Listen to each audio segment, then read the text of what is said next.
YouTube title: Intervals of Increase Explained. Simply bar first derivative test. Thumbnail question: f of x equals x cubed minus 2x squared minus 3x minus 1. Increasing question mark. We will solve step by step using the first derivative test, and we will not skip any step. Step 1. Find the derivative. We use the power rule. Bring down the exponent and subtract 1 from it. So f prime of x equals 3x squared minus 4x minus 3. Step 2. Find critical points by setting f prime of x equal to 0. 3x squared minus 4x minus 3 equals 0. We use the quadratic formula. X equals negative b plus or minus the square root of b squared minus 4ac, all over 2a. Here equals 3, b equals negative 4, c equals negative 3.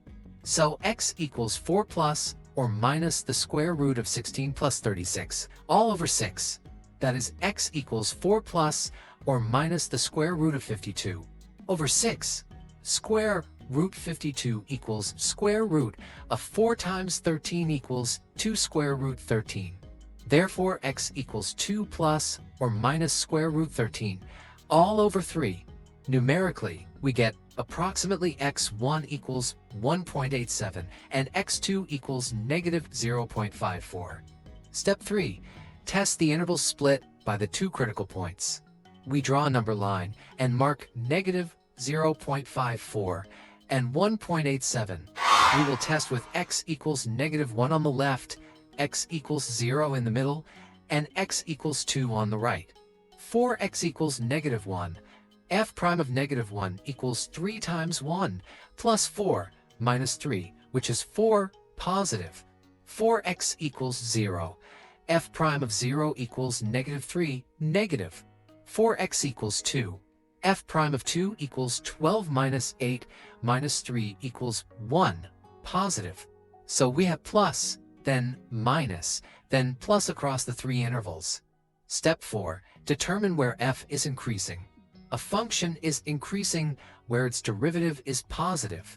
Therefore, f is increasing on the intervals from negative infinity to 2 minus square root 13 over 3.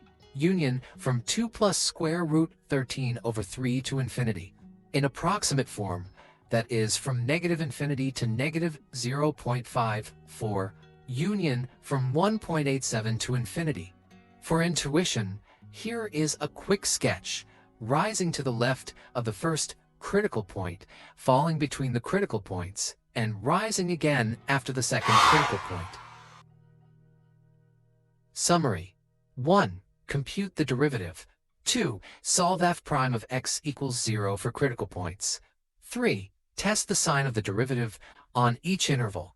4. Positive derivative means increasing. Final answer shown in exact and approximate forms. Thank you for watching. Tap like, share, and comment, and then follow and subscribe for more quick problem-solving tips. Let's make maths simple. One video at a time, only on Myverse Maths.